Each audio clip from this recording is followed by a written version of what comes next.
twongeye turatomboye bana b'Imana kuba duhamagara na Nyagasani ku neza ye, ku izina ry'Imana Data na Mwana na Roho Mutagatifu, amen. Amahoro bana b'Imana, nimuhumure, Imana iradukunda, ije kutugira neza kuri uyu wa mbere w'icyumweru cya 34 by'umweru bisanzwe, tariki 24 Ugushyingo 2025, ubwo duhimbaza abatagatifu Andrea Dunku Laki na bagenzi be bahawe Imana mu gihugu cya Vietnam. Dore amasomo agiye gutwegereza Imana. Isomo rya menye mu gitabo cy'umuhanuzi Daniyeli, umutwe wa mbere umurongo wa 1 kugeza ku 6 n'umurongo wa 8 kugeza ku 20. Mu mwaka wa 3 w'ingoma ya Yoyakimu umwami wa Yuda, Nebukadinezari umwami w'i Babiloni atera Yerusalemu arayigota. Nuko Nyagasani amwegura Yoyakimu umwami wa Yuda hamwe n'igice cy'ibikoresho byo mu ngoro y'Imana, abijyana mu gihugu cya Shineyari, maze abishyira mu nzu y'ibigirwamana bye. Umwami ategeka Ashipenazi umutware w'inyarurembo ze kuzana bamwe mu bana b'Abayisiraheli bo mu bwoko bwa cyami cyangwa abakomoka mu miryango ikomeye, mbese abasore batarangwaho inenge kandi bafite n'uburanga, bigishijwe ubuhanga bwose, bakaba abahanga mu bumenyi n'abashishozi mu by'ubwenge, bakajya n'imbaraga ku buryo bashobora kuba mu nyarurembo z'umwami, kugira ngo bigishwe inyandiko y'ururimi rw'Abakalideya. Umwami abagenera igaburo rya buri munsi rizajya rivanwa ku biribwa bye bwite no kuri divayi yanywagaho. Ubwo bagenerwa kwigishwa imyaka 3 yose, yazashira bakabona gutangira imirimo y'ubwami. Abasore barimo Abanyayudeya ari bo Daniyeli, Ananiya, Misayeli na Azariya. Ubwo rero Daniyeli yiyemeza kutihumanya, arya ku biribwa by'umwami, ananywa kuri divayi ye, yinginga umutware w'inyarurembo ngo amurinde uwo bwandure. Imana iha Daniyeli kugira ubutoni kuri uwo mutware w'inyarurembo, amugirira impuhwe. Ariko umutware w'inyarurembo abwira Daniyeli ati, ndatinya umwami databuja wabageneye ibiribwa n'ibinyobwa. Aramutse rero abonye munanutse kurusha abandi basore bo mu kigero cyanyu, ninjye umwami yahanisha urupfu ampora mwebwe. Daniyeli niko kubwira wari washyizweho n'umutware w'inyarurembo kurinda Daniyeli, Ananiya, Misayeli na Azariya ati, ndakwinginze ngo ugerageze abagaragu bawe mu minsi 10, batugaburire imboga kandi baduhe n'amazi aba ariyo tunywa, hanyuma uzagereranya imirire yacu n'iy'abasore barya ku biribwa by'umwami, maze uzategeke abagaragu bawe ukurikije ibyo uzaba wabonye. Uwabarindaga yemera ibyo bari bamusabye, abagerageza iminsi 10. Nyuma y'iminsi 10 bari bameze neza kandi babyibushye kurusha abasore baryaga ku biribwa by'umwami. Kuva ubwo uwo murinzi akuraho ibiribwa bari bagenewe na divayi bagombaga kunywa, akajya baha imboga. Abo basore uko ari 4, Imana ibaha ubumenyi n'ubujijukirwe mu byerekeye inyandiko n'ubuhanga, ariko Daniyeli we akajya n'ubushobozi bwo gusobanura amabonekerwa n'inzozi. Igihe umwami yategetse ko bazamumuzanira kirangiye, umutware w'inyarurembo abageza kuri Nebukadinezari. Umwami aganira nabo, maze muri abo basore bose ntihabonekamo abameze nka Daniyeli, Ananiya, Misayeli na Azariya. Nuko batangira imirimo y'ubwami. Yagira icyo ababaza ku byerekeye ubuhanga n'ubwitonzi, agasanga basumbye inshuro 10 abanyabugeni n'abapfumu b'igihugu cye cyose. Iryo ni ijambo ry'Imana. Indirimbo idufasha kuzirikana iri somo rya mbere tuyasanga mu gitabo cya Daniyeli, umutwe wa 3 umurongo wa 52 kugeza ku 56. Himbazwa kandi uratwa iteka ryose. Singizwa Nyagasani Imana y'abasokuruza bacu, nihasize izina ryawe ritagatifu ryuje ikuzo. Singirizwa mu ngoro y'ikuzo ryawe ritagatifu. Himbazwa kandi uratwa iteka ryose. Singizwa ku ntebe yawe y'ubwami, singizwa umenya iby'ikuzimu, himbazwa kandi uratwa iteka ryose. Singizwa utetse ku bakerubimu, singirizwa mu bushorishori bw'ijuru, himbazwa kandi uratwa iteka ryose. Nyagasani Yezu nabane namwe. Amagambo mu Ivanjili ntagatifu yanditswe na Luka, umutwe wa 21 umurongo wa 1 kugeza ku 4. Muri icyo gihe Yezu akaba arigishiriza mu ngoro, yubura amaso abona abakungu bashyiraga imfashanyo zabo mu bubiko bw'amaturo. Abona n'umupfakazi w'umukene ashyiramo uduceri 2. Nuko aravuga ati, ndababwira ukuri, uriya mupfakazi w'umukene yarushije abandi gutura, kuko bariya bose bashyizemo amaturo avuye mu by'ikirenga, naho we yashyizemo ibyari bimutunze byose mu bukene bwe. Iyo ni Ivanjili ntagatifu. Bayoboke b'Imana nimugire amahoro. intego remezo y'aya masomo iraganisha ku ituro ririmo umugisha, ituro rinyura Imana. Iyo ntego rero ize gukuranga, ituro ryawe rinyura Imana. Uze kwibaza icyo kibazo, ituro ryanjye cyangwa rikanyura Imana, niba koko nakwishima. Buriya kenshi tujya gutura ntitwishime, nuko akenshi tuba twatuye imisigari, imibore n'ibindi byose bitanyura Imana, nk'aya maturo y'agahini. Dusabe gutura ituro rya Abeli, ituro ry'umutima, ikivuye ku mutima. Ngira ituro rinyura Imana, ituro rishimisha Imana, nawe kandi rikagushimisha. Gutura ikiboneye, ngira ituro rinyura Imana. Mu isomo rya mbere turabonamo abasore batoranyije n'Imana, ariko nabo ubwabo bakaza gutoranya ituro rinyura Imana. Ubwo twumvise mu gitabo cy'umuhanuzi Daniyeli, umwami Nebukadinezari asaba kumutoranyiriza abasore 4 b'Abayisiraheli ngo bigishe ubuhanga bw'Abakalideya. Amazina y'abasore afite igisobanuro mu Giheburayi. Uwo ni Daniyeli, bivuga ngo Imana n'umucamanza wanjye. Ananiya bikavuga ngo Imana igira impuhwe. Misayeli bikavuga ngo Imana irakora. Azariya bikavuga ngo Imana irafasha. Ni ngombwa rero no gutoranya iyo twita ituro, izina ry'ituro. Umwami kandi kubera umushinga abafiteho, ateye ko bazajya barya kwigaburo rya buri munsi inyama na divayi bitetse neza. Ariko igitangaje kuri aba basore, mwabyumvise namwe kandi kuko ntawe bitatangaza, nuko baretse izo nyama bareka niyo divayi y'umwami, basaba amazi ndetse n'imboga. Kubera iki Daniyeli ahisemo kwirira imboga no kwinywera amazi? Impamvu ebyiri dushobora kugenekereza kugira ngo twumve neza iri somo. Ni impamvu ebyiri, imwe ni theologique yigamana, indi ni biologique bijyanye n'ibinyabuzima. Impamvu ya mbere theologique yigamana cyangwa byerekeza kuyoboka Imana, nuko inyama na divayi by'umwami byari bihumanye, gukorana n'ibigirwamana. Rero Daniyeli banze kwihumanya, kwanga kwihumanya, guharanira icyubahiro cy'Imana, guharanira amategeko y'Imana. Impamvu ya kabiri uyumve neza kandi kuko uraza gusanga ariyo, ni impamvu y'ibinyabuzima biologique. Abenshi dukunze kurya ibiryo biryoshye, amafiriti, inyama n'ibindi byinshi cyane bitunezeza. Ariko icyakubwira ngo inyama niyo divayi akenshi usanga bicagagura umubiri, bigabanyiza umubiri ubudahangarwa, système immunitaire affaibli. Nubwo ari ibiribwa by'abasirimu, ariko urabirya nabyo biri gukurya, cyane cyane nyiriyeho biriye nabi, mu murengwe, mu gusinda no kugwa ivutu.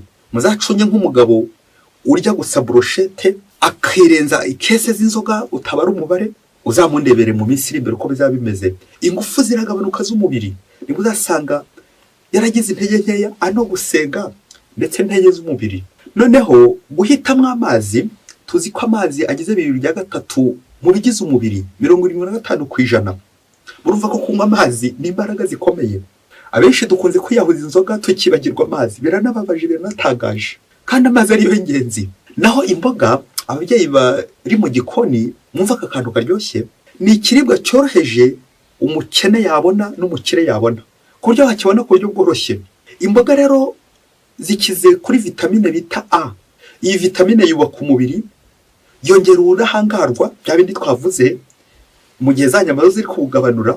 Inyama z'ibigirwamana birumvikana, ntabwo ngukuye ku kaboga kawe, bityo ikaba yafasha imikurire y'umwana, ikarinda umwana kugwingira, ifasha no kwirinda ubuhumyi, la cécité, bityo ikaba yafasha kureba neza.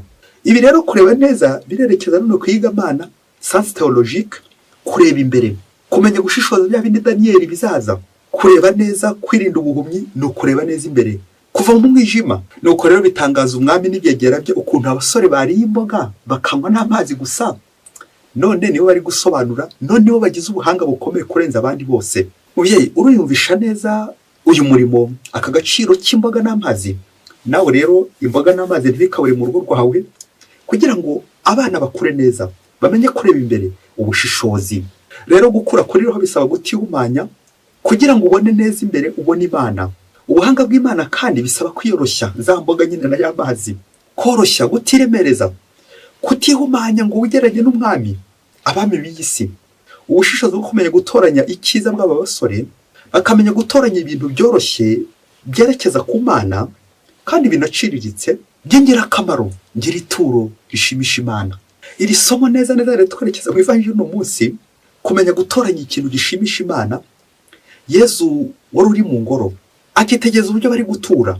Uyu munsi rero dushikariza natwe kumenya gutoranya ituro rinogeye Nyagasani. Nta rindi ni ugutanga n'umutima wose, kuko akenshi turatanga iby'inyuma ariko twebwe tutitanga. Arageranya ituro ry'umupfakazi n'aba bakungu, umukene ituro ry'umukene. Uyu mukene utuye uduceri tubiri ariko tugashimisha Imana, mu gihe abakire batuye ibya mirenge bikaba biri gushavuza Imana. Natwe dushyize mu mibare ukurikira ino foto, umuntu atuye byinshi n'utuye bike, wowe washima n'uwuhe wowe? Mu maso y'abantu uduceri tubiri koko turasuzuguritse, ariko icyo Imana yashimye gikomeye ni uyu mutima, kuko Imana nireba ku mutima, nireba imitima yacu. Abantu twebwe twirebera inyuma imisusire, igihagararo, amafaranga, ubukire bw'inosi, ntiturebe imbere. Bwa bushishozi bukaba ntabwo dufite kubera bya bindi twirohamo, za nyama zatamba ibigirwamana, za nzoga z'umwami zituma dushobora gusinda ntushoboye kureba imbere. Uyu mubyeyi ni nk'ahabwe Nyagasani ati, Nyagasani dore ibyo ntunze byose ndabiguhaye, ntacyo nsize inyuma.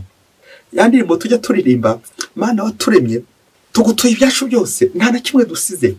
Ariko ukaza gusanga twajyanye amafaranga, imitima yacu iri kure y'Imana. Amaturo y'uburaya, amaturo y'ibisambo n'andi menshi cyane twayajyanye, ariko twasize imitima yacu. Icyo Nyagasani akeneye ntabwo ari ayo maturo y'ikirenga, ahubwo akeneye imitima yacu, kuko abo bose batuye by'ikirenga batura ku byo basigaje, ibyo basaguye, imisigare, imibore. Ukuri ifoto nawe uratura ariko urasigariza Nyagasani. Nyagasani yaguhaye ibintu, none niwe ujya usigariza. Nta yindi mpamvu iri turo ry'abakire ryagawe ni uko batamenya igikwiye, ntabwo bamenye gutoranya.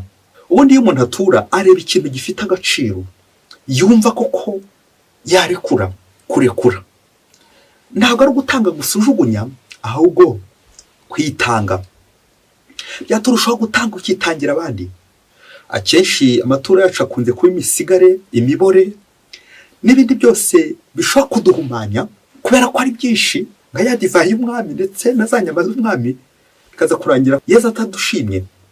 Tuze kongera kureba Daniyeli ufite ubushishozi werekeza kuri Yezu, Yezu urumuri nyakuri, natwe adufashe kubona neza uburyo dutura.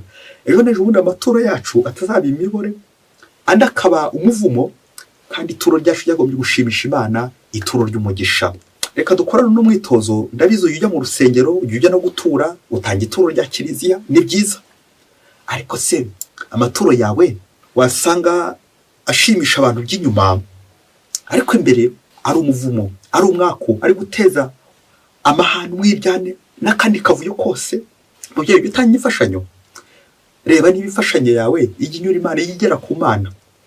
Ngo umunsi umwe hirya kure cyane muri Afurika, ngo umugabo ngo agiye gusura urugo rw'umupfakazi, ngo asanga babayeho nabi, nuko afata icyemezo cyo kubafasha, abagirira neza. Yari umukire afite ibintu bya mirenge, nuko arabubakira, abitaho, arabafasha bikomeye cyane. Aza gukora n'ikindi gikorwa gikomeye cyo kurihira umukobwa wo muri uru rugo w'uyu mupfakazi yiga amashuri. Uyu mugabo aramurihira, bigenda neza. Nuko igihe kigeze, bya bindi by'uko akeho akagihomugarura, wa mugore w'umupfakazi areba hirya areba hino, babyumvikanye n'uyu mugabo umugiriye neza, aza kumushimira. Uyu mugabo ngo aza gusiga ishusho ye mu gitambaro cy'uyu mugore.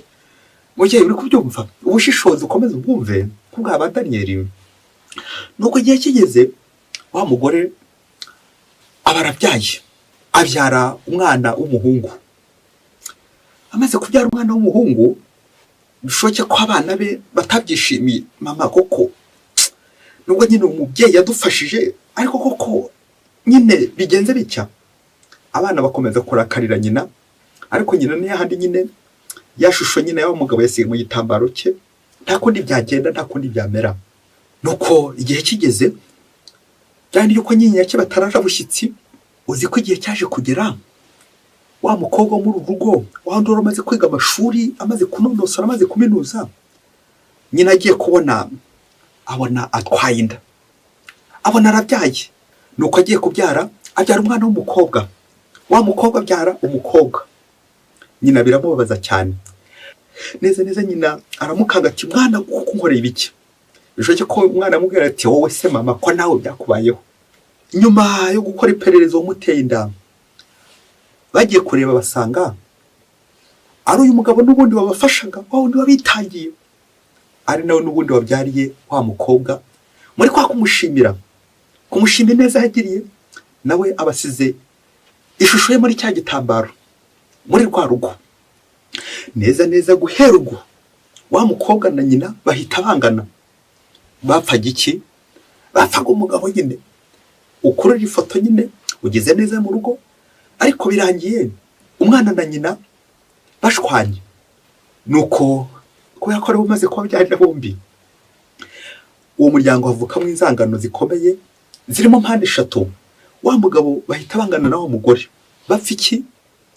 Bapfa nyine ko nubwo yamugiriye neza ariko birangiye anamuhemukiye ku bundi buryo.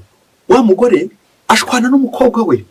Bapfa iki? Bapfa nyine umugabo. Nuko rubura gica muri wa muryango, bakomeza gushwana. Wa mukobwa ashwanya na wa mugabo, wa mugore ashwanya na wa mugabo, wa mugabo ashwanya na wa mukobwa. Hagati aho abana bo bari gukura. Ikibazo kikagira giti, ese ko se na nyina bashwanye, aba bana bo nibakura aho bazumvikana? Ariko si ikindi kibazo tunibajije, aba bana bapfana iki bombi? Uyu musore n'uyu mukobwa bavutse muri rugo bapfana iki? Bazitana bate? Nibwo uzasanga kenshi abantu batitonze, havutse umukobwa havuka n'umusore, nta gitangaje bashobora no kuzasabana, amahano agakomeza kwiyongera. Bayoboke b'Imana nimugira amahoro. Ongera uzi kwibaza nawe ku neza ugira, amaturo utanga, ese ntabwo ujya ugwa mu gishuko gukomeza uyakurikira? Ati ninjye wubatse ino kiliziya, ninjye wakoze iki gikorwa, kuki mutashimiye? Ako kantu wamubyeyi we kwiremereza. Ibyo nibyo ba Daniel birinze, bakora ibintu byoroheje kubera ko nicyo kinyura Imana. Za mboga ndetse n'ay'amazi, bubaka umubiri wabo kugeza bageze ku Mana. Nawe nanjye twongere turebe amaturo yacu. Wasanga amaturo yacu akenshi aba ari ayo kudurumbanya abana b'Imana, aba ari ayo kuzana umwiryane, urwango. Amaturo ya sekibi, amaturo aturutse mu buraya, ubusambo, ubusambanyi, ubusinzi, bwa businzi, za nzoga z'umwami, ibihumanya. Nuko ibyo byose bikaza kurangira tugize ishavu, duteye ishyari. Ukuri ifoto nawe, umugore, umwana na nyina bagiranye ishyari kubera gupfa umugabo wa wundi wabagiriye neza. Ongera ukora umwitozo w'ibintu byiza ujya ukora, ucungire hafi shitani atazabyivangamo. Ntituragera aho shitani atatera ibuye. Dusaba inema yo gukora neza buri gihe, ibyo dukoze byose bibe umugisha w'Imana. Nutanga ujye wirinda kubikurikira. Nutanga akaho k'ibumoso ndiyo kamenye ak'iburyo kakoze. Icyo byo ukoze byose werekeze ku Mana. Ibyo ukoze byose ubigirire Nyagasani.